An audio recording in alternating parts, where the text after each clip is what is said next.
Hey, welcome to Fall Quarter 2019, and especially welcome to TH515 Wesleyan Theology.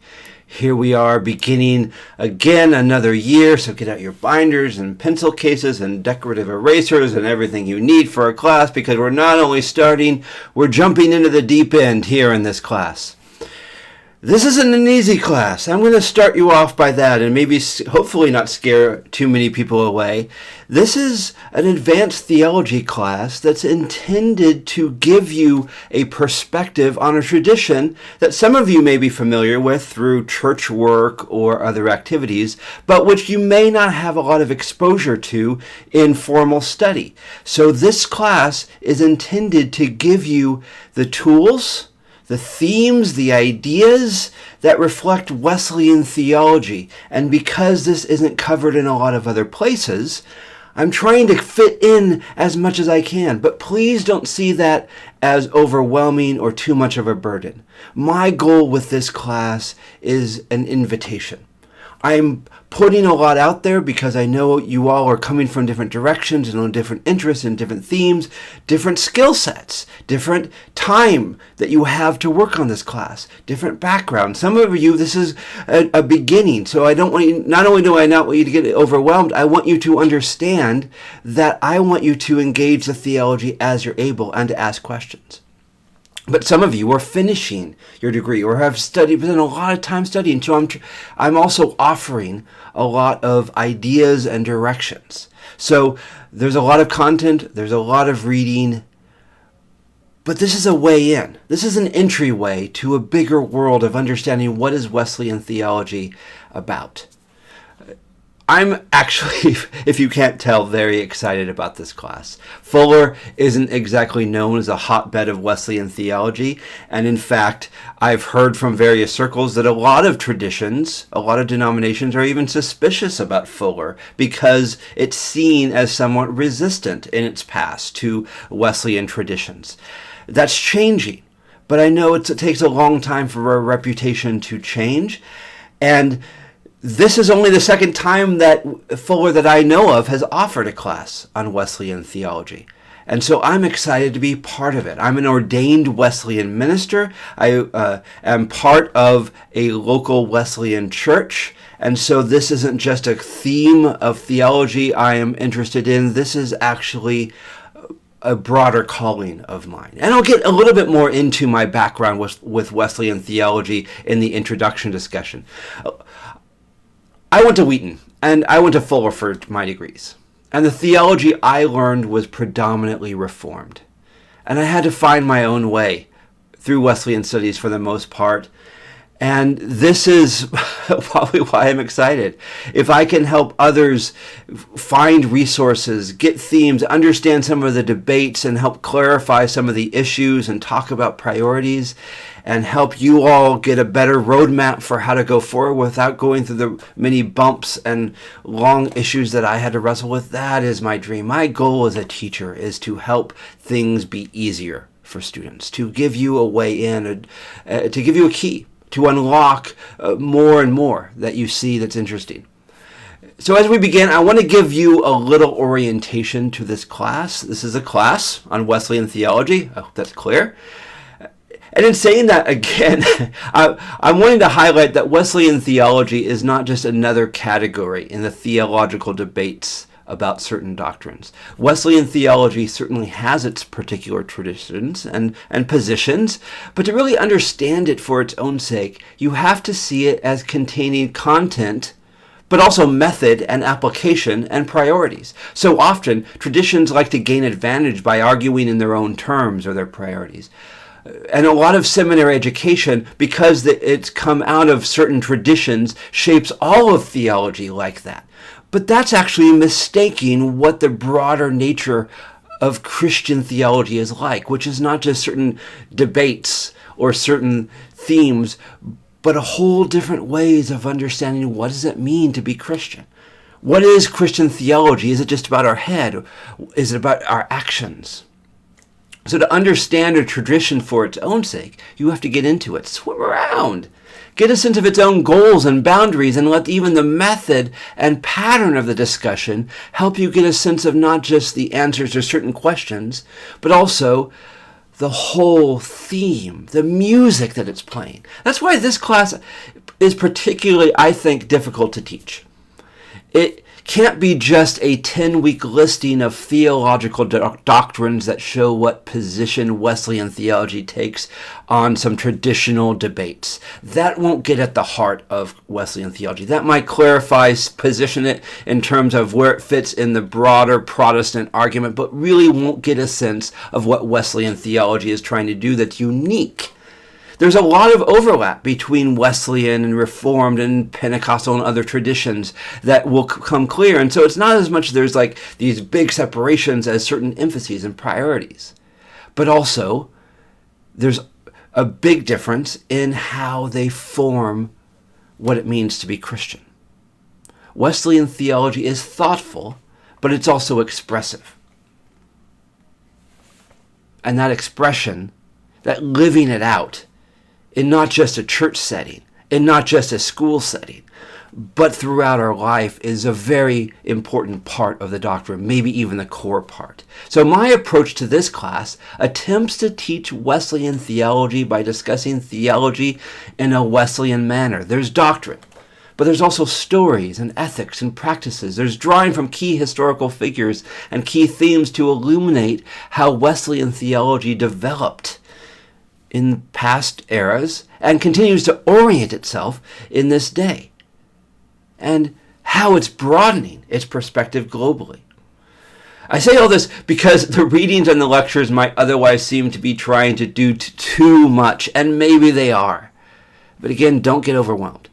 See each element in the lectures and the readings as contributing to a holistic perspective, trying to get at each theme and idea from different directions, and trying as much as we can to encompass a sense of the music of Wesleyan theology in 10 weeks. Not music in terms of here's the songs of Charles Wesley. That would be a great class on its own. But what are the ways that Wesleyan theology expresses itself in movement, in thought, in action, this holistic perspective that is more of a feel about what the theology is than just facts about what theology is.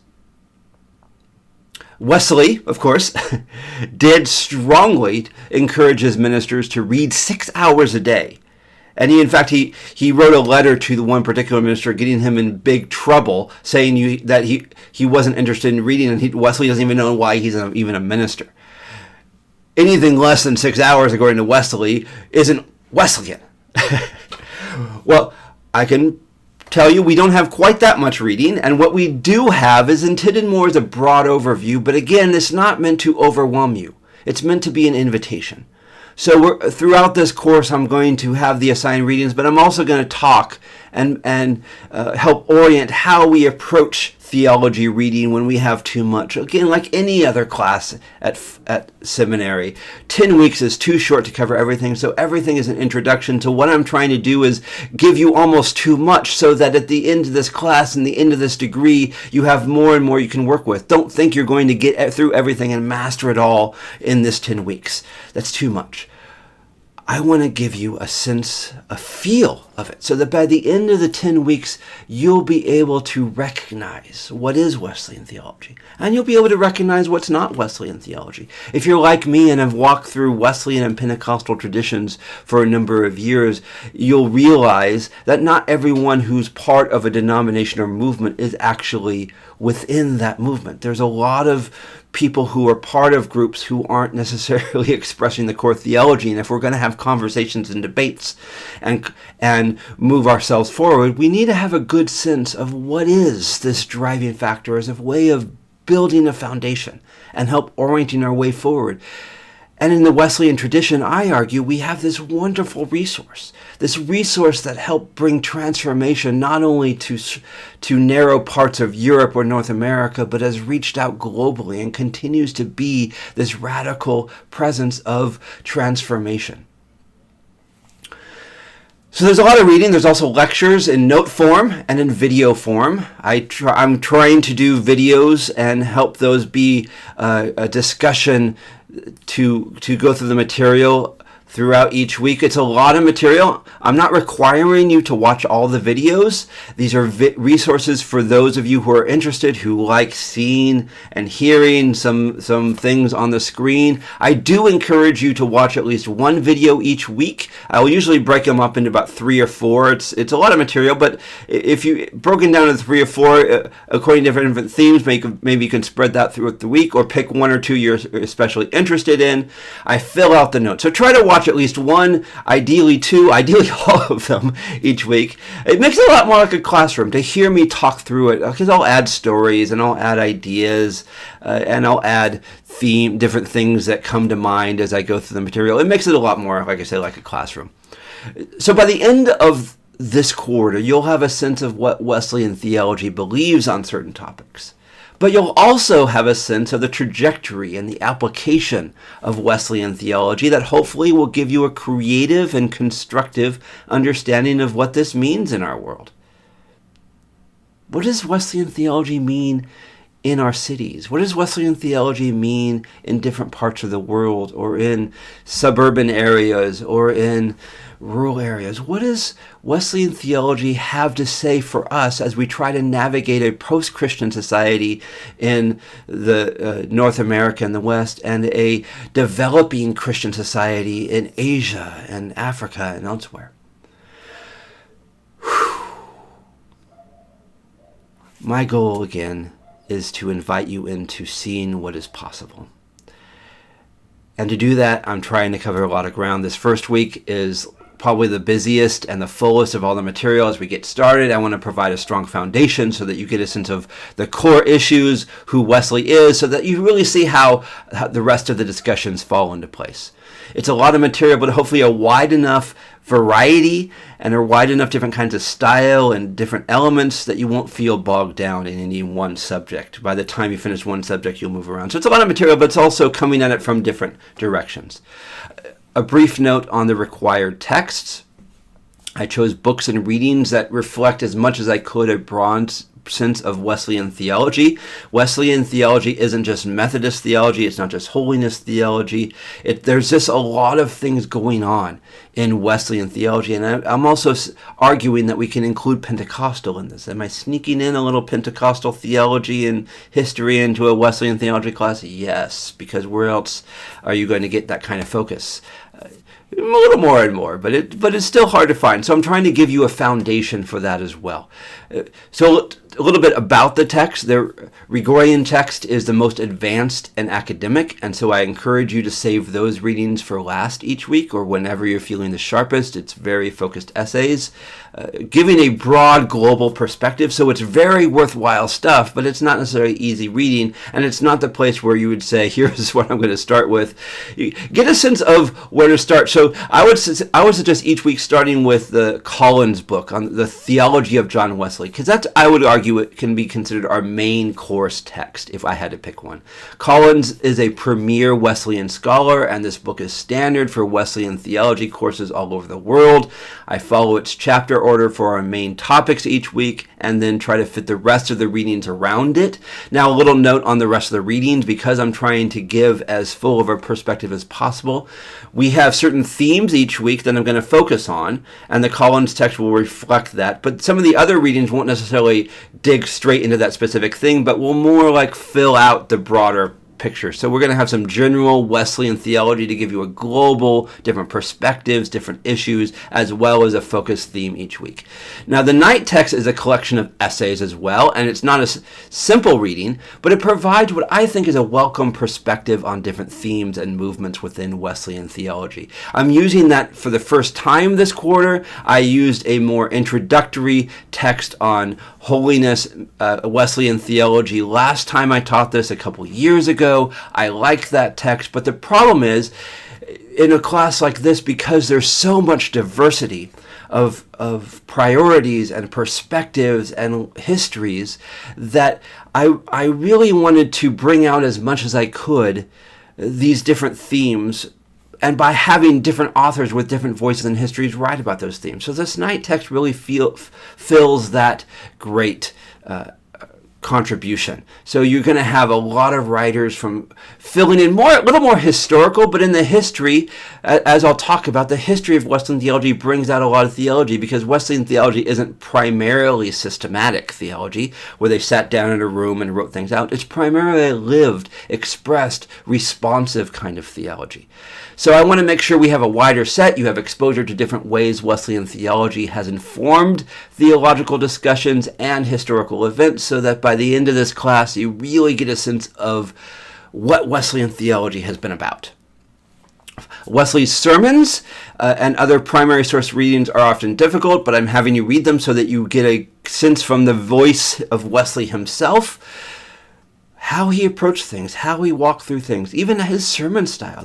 They're not academic in focus, so that's not why they're hard, but they're more because of their older prose. The kind of language that people used in churches a few hundred years ago is a little bit more rigid than we'd be used to now. They didn't have as many distractions back then, so could sit for a long time listening to someone speak very formally. Well, in today's age, you try that, they'd be checking out.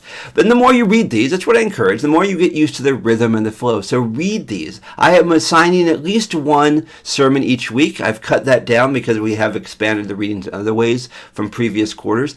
But I encourage you to read as many as you can. If you can get through Wesley's core 40 sermons this quarter, that is ideal, because then you really get a sense of Wesley's work, thoughts, ideas, values, and that's very different than hearing it from another direction.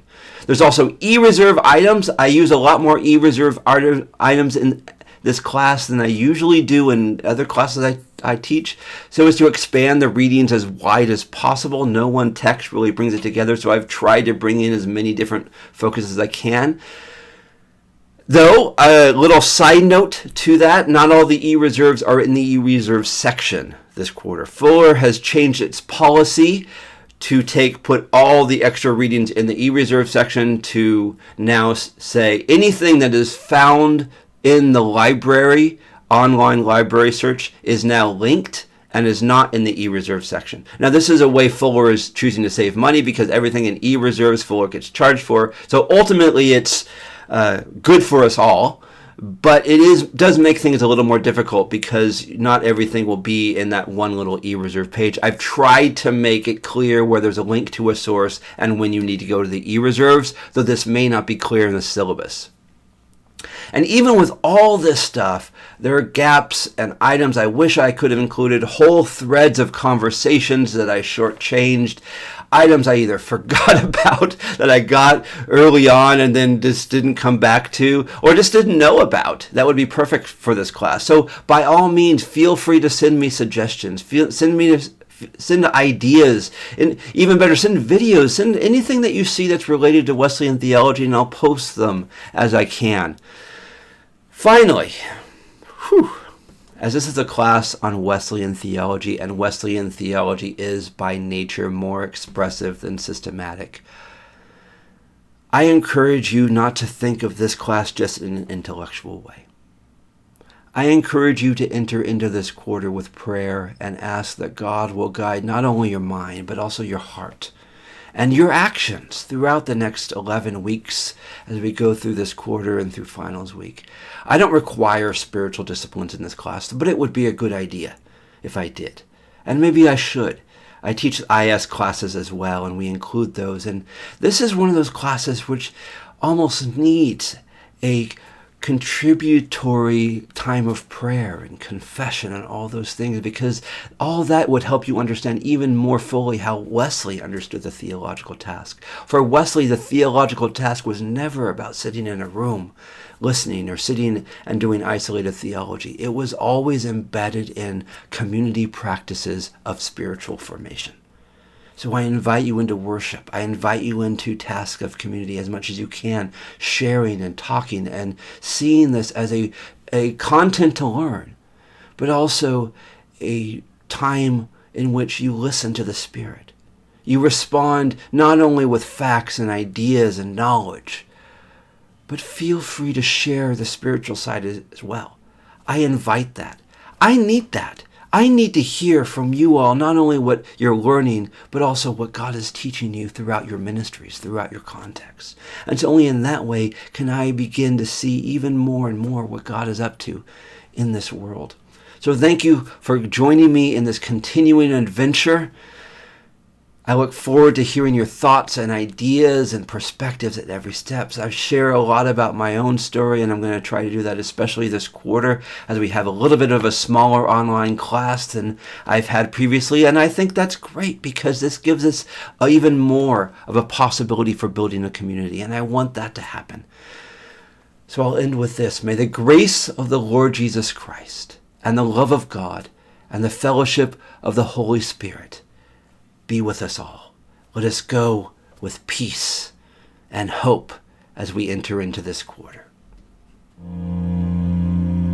Jesus, lover of my soul, let me to thy bosom fly, while the nearer waters roll, while the tempest still is high. Hide me, O my Savior, hide, till the storm of life is past.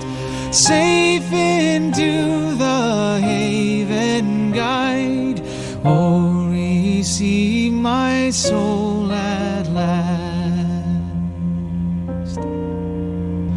Other refuge have I none, hangs my helpless soul on thee. Leave me not alone, still support and comfort me. All my trust on thee is stayed, all my help from thee I bring. Cover my defenseless head with the shadow of thy wing. Thou, O Christ, art all I want, more than all in thee I find. Raise the fallen, cheer the faint, heal the sick and lead the blind. Just and holy is thy name. I am all unrighteousness, false and full of sin I am. Thou art full of truth and grace. Plenteous grace with thee is found, grace to cover all my sin. Let the healing streams abound, make and keep me pure within. Thou of life the fountain art, freely let me take of thee. Spring